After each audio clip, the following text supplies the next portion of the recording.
Welcome back. I was busy nodding my head because I was dancing to it to the left, to the right, you know. I mean, the sound is so magical, and the message in it is really endearing as well. So we have Vera Austyn here with us, who is a Nigerian gospel singer and worship minister from Benin City, Edo State. You're welcome, man. Thank you. All right, she began her music journey in 2023, and then she's had an encounter with God with her testimonies and released her first single, Joy in My Spirit, in 2024. And since then, she has released songs including Special Child, Greatest Deity, Recover All, and all of that, glory to glory, songs upon songs, inspiration upon inspiration. You're welcome to the show this morning. Thank you for having me. So you might want to call it, you know, like from scars to songs, all right, from pains to praising the Lord right now. And she's got a very compelling story. I had a chit chat with her earlier.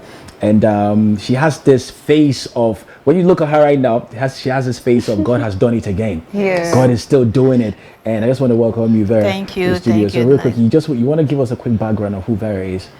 Okay, Vera Austyn is a mother, is a wife, sister, and gospel artist. Okay. Yeah. I can add friend too. Friend. Okay. And auntie. Oh, nice. Fancy. Okay, you've actually shared your story about the 2018 kitchen gas explosion. So sorry Yes. about that, and the long recovery. So what was the hardest part for you, for you to have experienced that and then also recovering? The hardest part was when the first time I saw my face.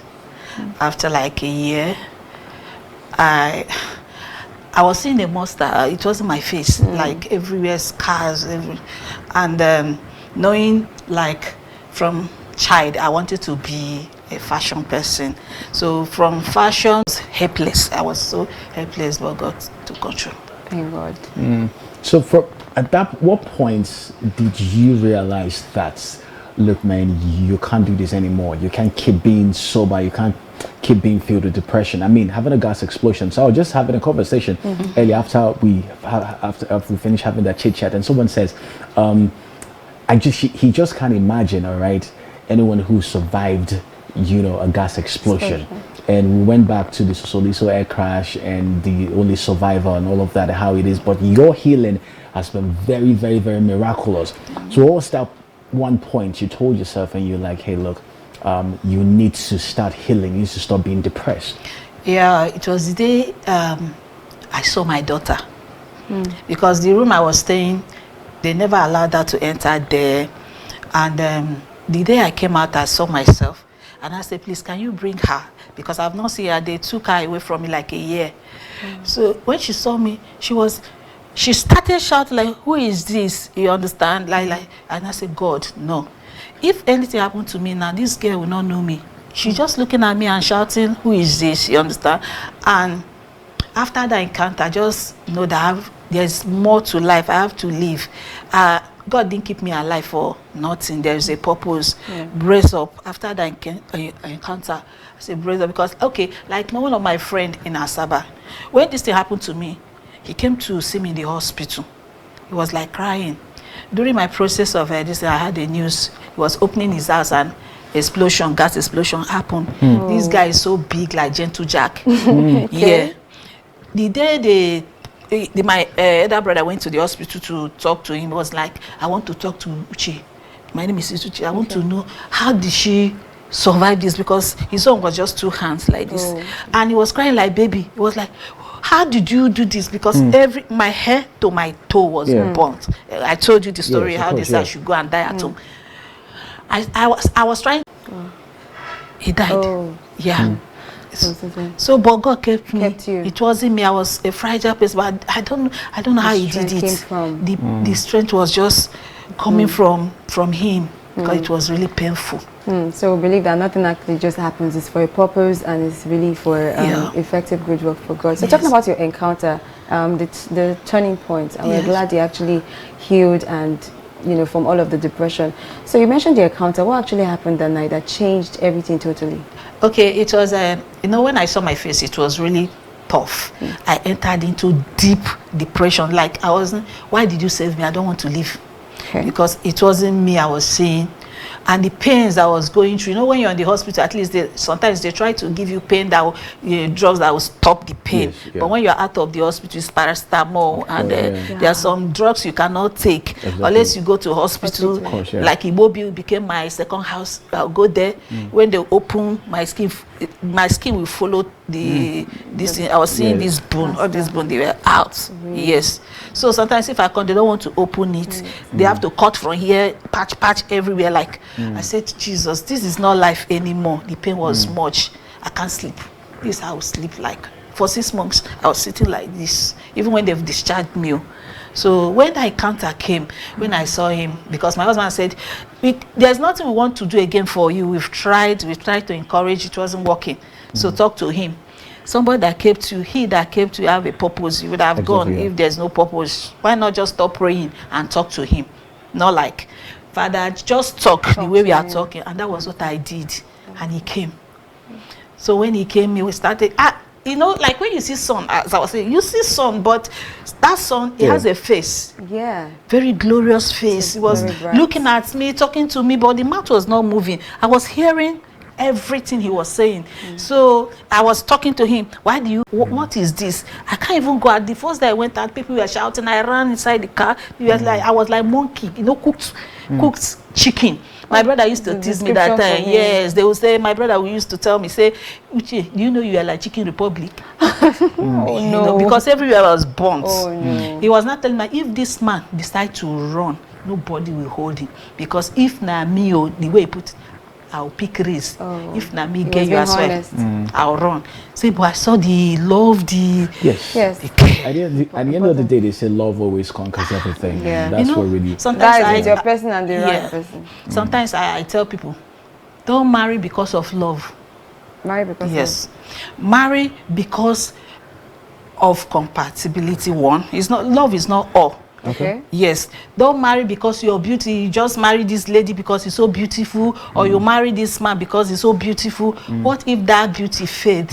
Okay. Will you still be there? That's another one. You understand? Yeah. Will you still be there? Because anybody before this incident, God, if I pass, I'm even proud of myself. I know if anybody saying this is my beauty, but when this thing happened, it was no longer beauty. That was when he started even showing me more love, more care. You understand? So if it was like love will die because you're spending. There's a way you'll be spending. The love will even die. There's a way you will see somebody. This is not the person I know anymore. You start doing attitude. Yeah, that's true. So at this point, let me just give him 7 booster, but you know, let's 7 booster to your husband. So real quick, so when you had that encounter, when you had the revelation that you should start singing, they gave you a song to sing, what was it like for you? Did you think twice? I mean, somebody coming from fashion, you mentioned that you wanted to be a fashion star and all of that. Did you really think about it and be like, oh no, this is the wrong calling? You would have loved to go into fashion. How long did it take you before you decided like you wanted to do the music? When he gave me the song, you know, when he said sing, I opened my mouth and I started singing. I told he gave me a name. Yeah. I started singing with that song. So when I woke up, I quickly recorded it because it was just 2 minutes to 12 in the night. Yeah, like, you recorded on your phone? I recorded it because I feel if I don't, maybe I'll forget it. So in the morning, when I told my husband, I said, I don't know, maybe, I don't even know. And I repeated the song, he listened to the song. Said, so at this point, what stage of healing were you? I was still having injuries. Even till now, I'm still treating some injuries. I was still having injuries. But when I told her, I said, maybe, and I said, you know, just go back and find more, because now it's like, maybe he's trying to tell you something that he's not saying.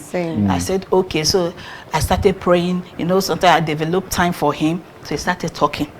He started giving me song. I've not written any song on my own. Imagine, I receive everything I'm singing. Sometimes if I'm with my people, because God took me to a church where I have my producer, my pastor is a singer, so they were able to guide me. But if they bring, I'm open to suggestion. So I found out that in the beginning, if I take suggestion from you and I want to execute it, you will just tell me, did I ask you? Did you ask me? So I started listening, like, this is how you do it. But with that time, my husband, I found that when he saw the way song was coming, he said, this is not you.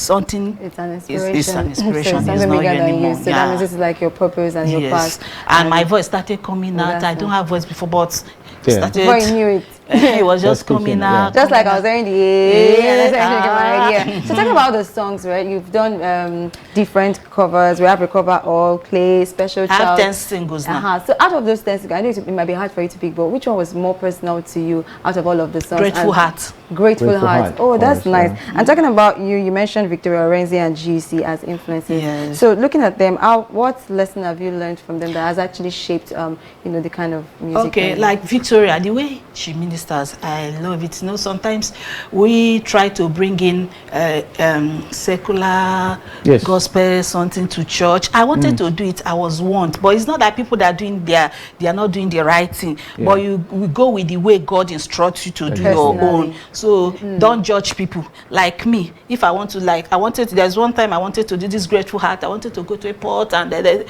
we have already prepared doing that. He told me, if you try it, go to a studio where nobody, just only you sing this no song. distraction. So the message. just sing. Is me. Don't imitate anybody when it comes to I called you differently. It's not that those people singing in plain they are doing the wrong thing. No, but follow your own, because if you don't, I will leave you. So I do exactly. Even when you say, this is your video, you don't have to do it this. I say, guys, I should do it the way I'm on instructions. Yeah. So sorry. Yeah, Okay. go ahead. No, go ahead. So like Victoria, I love the way she sings, the way she ministers, and you see people healing different things. So I just GUC, those are just I'm inspired seeing her. The same part. Like I said, your whole self, the whole brand, Vera Austyn, is a testimony for people. And people can literally just listen to your story and get healed. Because while I was, your conversation has been on ever since we finished the interview. People have been like, oh wow. So me now telling people are almost be, oh, things like this still happens. I'm telling you. So there are other people listening out there right now who are watching, and they'll feel like, oh, okay, what do I need to do to actually have that faith that you had? Just talk to him the way I did. You don't need your husband or anybody to tell you. He's there. He's there. He's always there. Just talk to him, and he will. Don't complain. Just talk. Talk to him. He's your God. He will come true for you. Thank you so much for that. I'm really inspired. I'm so touched. So before you go, like in one word, or one sentence, whichever way, what will you say, like for Vera Austyn now, your voice in this generation, what do you want it to do? To reveal Jesus. To reveal Jesus. Bam, and that's on. Jesus, and that's on period. Thank you so much for stopping by. We're really inspired. Thank you.